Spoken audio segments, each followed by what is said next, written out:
Hello, bachcho. Let's read the question. A reaction system is given at 27 degrees Celsius, 4Fe plus 3O2 given rise to 2Fe2O3 और delta H यहाँ पर हमको दिया हुआ है -1600 1600 kilo joule per मोल। अब ए part पर आते हैं। तो ए पार्ट में हमसे क्या कह रहा है, how much heat is released when 4 mole of iron is reacted with excess of O2।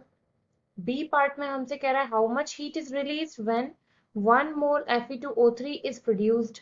C part में हमसे कह रहा है how much heat is released when 1 gram of iron is reacted with excess of O2, and D part में कह रहा है how much heat is released when 10 gram Fe and 2 gram O2 are reacted। तो इस question में हमारा की concept यहाँ पर क्या कहता है कि हमको कैलकुलेट करना है हीट जो कि रिलीज हो रही है। तो heat released in the reaction, और यहाँ पर उसने कंडीशंस हर पार्ट के लिए हमको अलग अलग दी हुई है एबीसीडी में।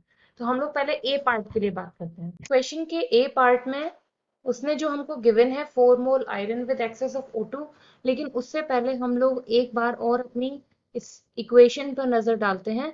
4Fe plus 3O2 giving rise to 2Fe2O3। तो यहाँ पर हमें आयरन के कितने मोल्स गिवन है 4, O2 मॉलिक्यूल के कितने मोल्स गिवन है 3, और Fe2O3 के कितने गिवन है 2 मोल। इसके बाद जरा इसका हम एटॉमिक मास को भी कैलकुलेट कर लेते हैं।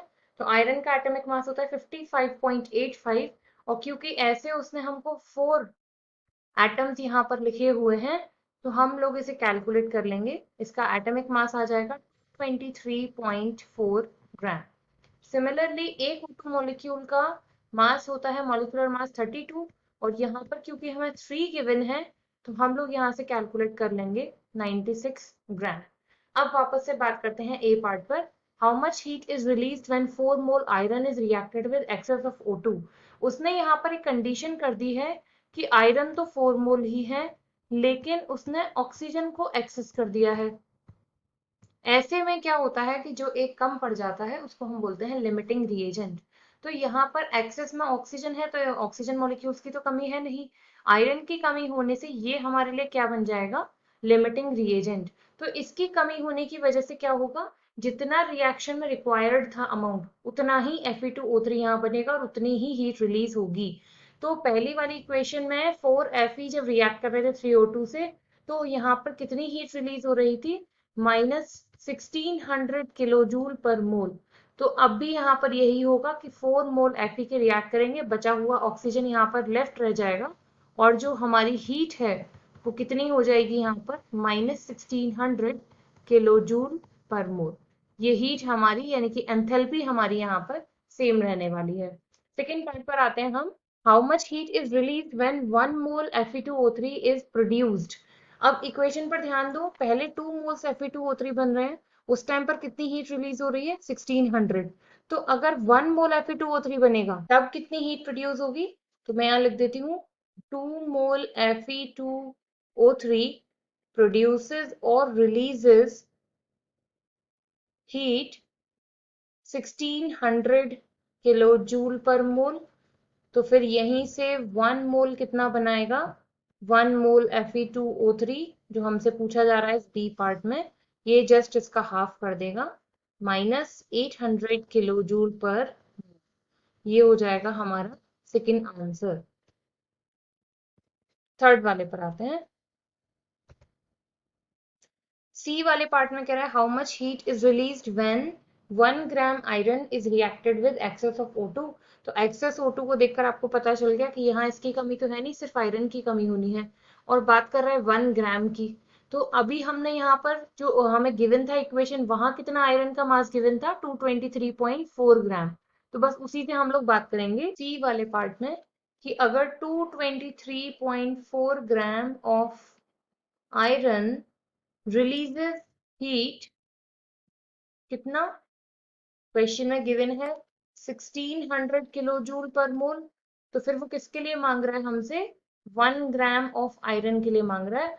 तो 1 gram of iron will release how much, तो बस इसका हम क्या करेंगे, 1600 डिवाइड में हो जाएगा हमारा 223.4, मल्टीप्लाई हो जाएगा हमारा 1 से, तो यहाँ से आंसर आ जाएगा हमारा 7.16 किलो जूल पर मोल। ये हो जाएगा हमारा यहाँ से थर्ड वाले पार्ट का आंसर। अब नेक्स्ट आते हैं हम लोग फोर्थ वाले के लिए। फोर्थ वाले में कह रहा है how much heat is released when 10 gram Fe and 2 gram O2 are reacted.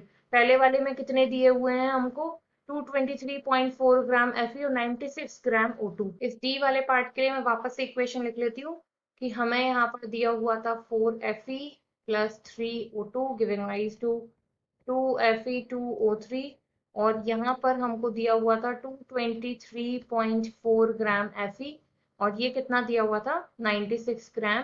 Question में अब बात कर रहा है कि अगर 10 ग्राम आपको Fe दे दिया जाए और 2 ग्राम आपको O2 दे दिया जाए, तो अब देखो यहाँ पर पहले पहचानना जरूरी है कि लिमिटिंग रिएजेंट कौन सा है।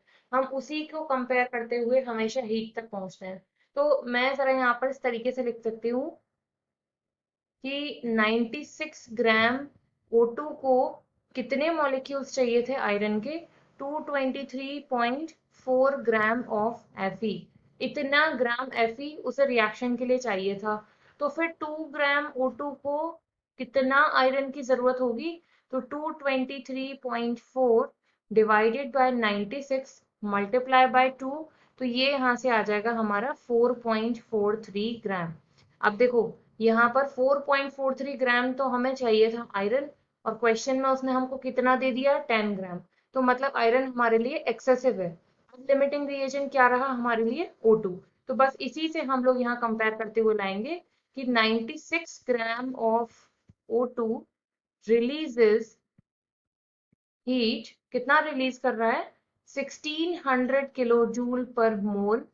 तो फिर 2 ग्राम O2 यहाँ से कितना प्रोड्यूस करेगा, 2 gram of O2 will release heat is equal to, बस यहाँ हम इसे लिख लेंगे 1600 अपॉन 96 इंटू 2 इक्वल टू, ये आंसर आ जाएगा हमारा 33.33 किलो जूल पर मोल। ये हो जाता है हमारा थर्ड वाले पार्ट के लिए answer. I hope you understood well, thank you.